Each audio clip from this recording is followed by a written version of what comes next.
ये सफलतापूर्वक उज्जवल भविष्य के लिए भारत को बुलंदी और विकास पर लेके चलने के लिए उन तमाम चीजों को आज का ये प्रोग्राम और ये सम्मेलन दर्शाता है। जितने भी यहाँ स्टेज पर अतिथि गणमान्य महान अतिथि यहाँ बैठे हुए हैं, मैं उन सब का सम्मान सद्भावना मंच की ओर से करता हूं। बातें तो हमारे जो वक्ता है, हमारे बीच में जो स्पीकर है, जो आज यहाँ के गेस्ट हैं, यहाँ के स्पीकर हैं, जिनके दिल में भारत की एकता, मानवता, इंसानियत, सभी समुदाय और वर्ग का एहतराम और उनका सम्मान, उनकी इज्जत, उनकी मोहब्बत, महिलाओं का सम्मान, बच्चों के साथ प्यार मोहब्बत, यहाँ की फुलवारी, यहाँ की खेती, यहाँ की कयारी और यहाँ की पत्तियों और फूल पत्तियों की मोहब्बत और कदर, उनकी फूलों को मसलने से या फूलों को कुचलने से अपने आप को सुरक्षित रखना, धरती को सुरक्षित रखना, बागीचे को खूबसूरत बनाकर और इसकी रक्षा करना भारत के हर नागरिक और हर व्यक्ति की ये अपनी अपनी जगह जो जिम्मेदारी है,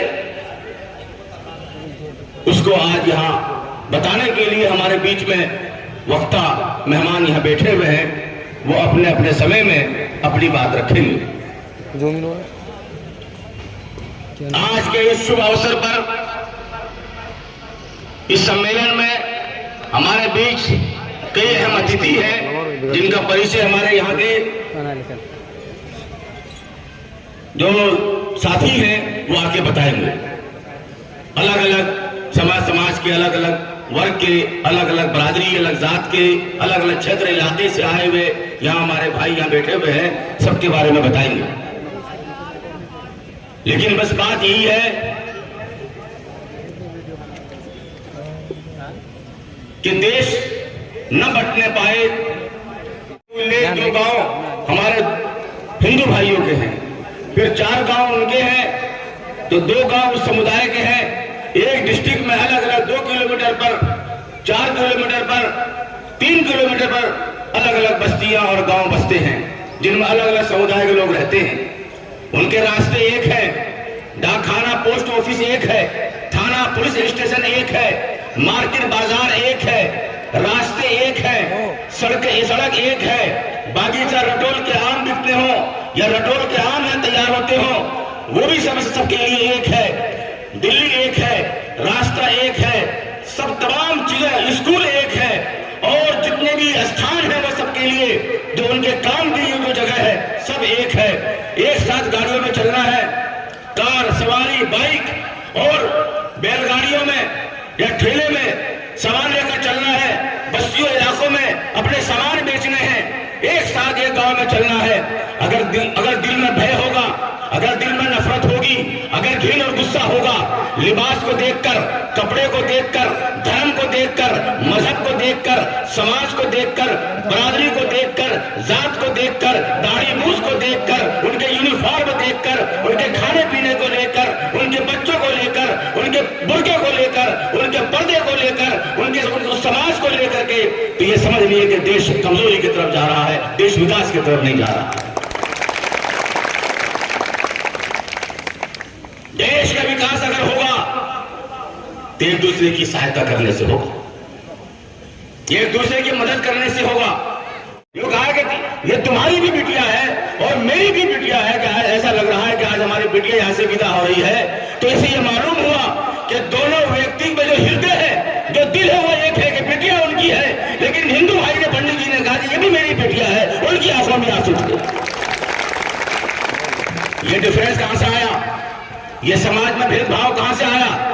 तो सदियों से भारत चला रहा है, हजारों सालों से भारत चला रहा है, हजारों सालों से यहाँ लोग समाज के लोग रहते चले आए हैं।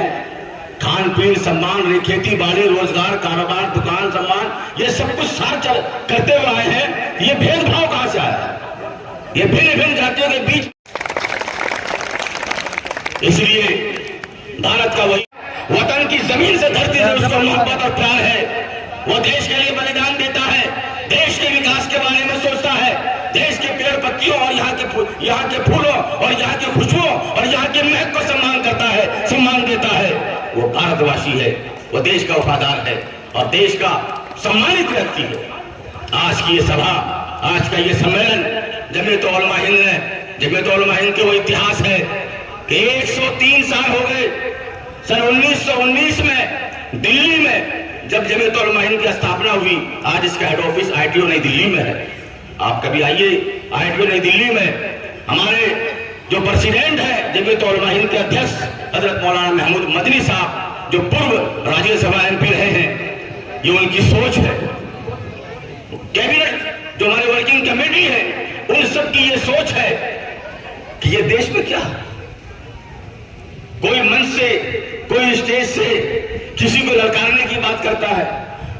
मौलाना महमूद मदनी साहब वो है जिनके दादा माल्टा की जेल में रहे, जमीयत उलमा हिंद के संस्थापक वो माल्टा की जेल में रहे। मुसलमानों को नहीं, देश को चलाने वाले और हिंदू मुसलमानों को साथ लेकर ग्वालियर की जेल में हो, भारत की किसी भी जेल में हो, सूखी रोटी खाकर भारत की आजादी की बात करने वाले अलग अलग समाज, अलग अलग वर्ग, अलग अलग समुदाय के लोगों ने जमीयत उलमा हिंद के साथ मिलकर के देश की आजादी की लड़ाई लड़ी थी। और यही वो ऐतिहासिक ऑर्गेनाइजेशन है जिसके 103 साल हो गए। मदनी साहब की आंखों में आंसू थे कि हमारे बाप दादा ने देश को बनाने की कुर्बानियां दी है, देश को जोड़ने की बात करी है। माल्टा में रहे, काला पानी की सजा झेली उन्होंने, और आज की बात ऐसी बात करते हैं। मदनी साहब ने कहा ये मेरे होते हुए नहीं हो सकता। मैं ये सोचता हूं कि तमाम भारत के जिन खानदान ने, जिन परिवार ने, जिन लोगों ने, जिन गांव ने, जिन बस्ती ने देश को बनाने के लिए अपने आप को बलिदान देकर के देश का सम्मान किया और देश को आजाद किया है, मैं ये नहीं चाहता कि मेरी आंखों के सामने देश फिर शब्दों के उसमें, शब्दों के झगड़ों में, शब्दों की लड़ाई में, ऊंच नीच की लड़ाई में और धर्म की लड़ाई में ये देश बढ़ जाए। आपने कहा कि नहीं, हमारा ताल्लुक राजनीति से नहीं है, हमारा ताल्लुक किसी उससे वोट से नहीं है, कोई वोट की राजनीति नहीं है, बल्कि हमारा ताल्लुक सिर्फ यही है कि समाज के हर गांव, हर विलेज में जाना है, हर समुदाय, हर वर्ग को बुलाना है और बैठ करके विचार करना है। आपकी जिम्मेदारी कितनी है, हमारी जिम्मेदारी कितनी बनती है। देश को जोड़ने की बात होगी, हम एक दूसरे का सम्मान करेंगे। यही हमारा संदेश है, यही हमारा मैसेज है। आपकी सभा में हमारे बीच बहुत अहम मेहमान बैठे हुए हैं। मैं गुजारिश करूंगा, बहुत बड़े आलिम, बहुत बड़ी हस्ती, और भारत में आज उनका नाम सम्मान से लिया जाता है, बहुत दूर से चलकर आए हैं। हम सब चाहेंगे कि हम आज आप उनकी बातें सुने और आपका जो मैसेज संदेश है, जो आज पूरे भारत में आपका संदेश यहाँ से जाएगा। बड़े अदब और मोहतरम हमारे जो बुजुर्ग हैं, बहुत बड़े आलिम हैं, जो लखनऊ से चलकर आए हैं, हम उनके दामन में अपनी मोहब्बत का फूल उनके दामन में रखते हैं और उनसे गुजारिश करते हैं जनाब हजरत मौलाना सलमान नदवी साहब आप तशरीफ लाएं और इस मौजूद पर अपना खिताब दें।